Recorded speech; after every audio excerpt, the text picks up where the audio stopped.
बिजली सस्ती होने जा रही है, फैसला हो चुका है। 86% घरों की बिजली का इजाफी बोझ हुकूमत बर्दाश्त करेगी। मुस्तदिक मलिक कहते हैं खजाने से 50 अरब रुपए निकालकर बिजली के महकमे को दे दिए।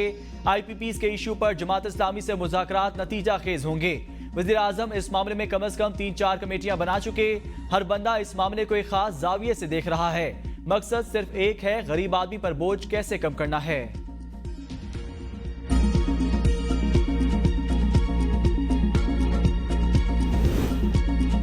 रावलपिंडी में भारी बिजली बिलों और IPPs के खिलाफ जमात इस्लामी का धरना। जमात इस्लामी हुकूमती कमेटी से मुज़ाकरात के बाद आइंदा कलाए अमल तय करेगी। धरने में शिरकत के लिए आने वाली खवातीन के खिलाफ लाहौर में पुलिस का क्रैकडाउन। जमात इस्लामी हेडक्वार्टर मंसूरा के बाहर खवातीन को बसों से उतार लिया गया। पुलिस ने 8 बसें तहवील में लेकर चौहंग थाने मुंतकिल कर दी। जमात इस्लामी की खवातीन कारकुनान का मुल्तान रोड पर धरना।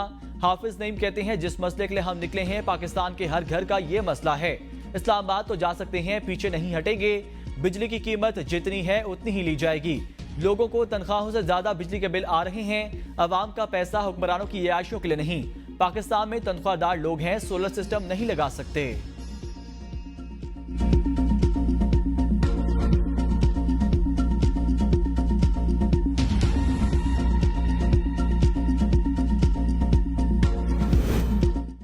पार्टी को कहा था मुझे गिरफ्तार करें तो GHQ और कंटोनमेंट के बाहर पुरअमन एहतजाज करना है। बानी PTI को के बाहर GHQ के बाहर एहतजाजी मुजाहरे की पुरअमन कॉल के बयान पर कायम।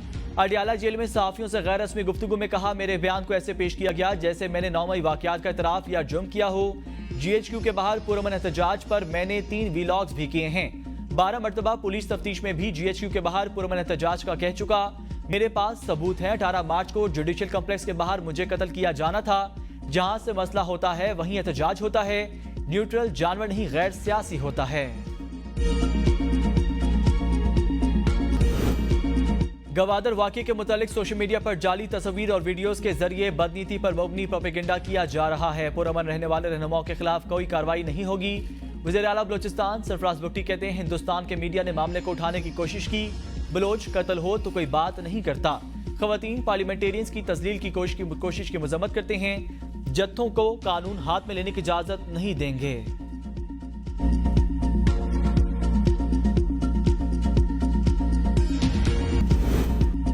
स्टेट बैंक का शरह सूद में 1% कमी का ऐलान। 100 बेसिस पॉइंट्स कम, शरह सूद बढ़ाने 19.5% हो गई। Governor state bank Jameel Ahmad ने प्रेस कॉन्फ्रेंस में कहा करंट अकाउंट खसारे में मुसलसल बेहतरी आ रही है। ज़र मुबादला ज़खायर में इजाफा हुआ। करंट अकाउंट खसारा मई में $17.5 अरब था, अब $700 मिलियन रह गया।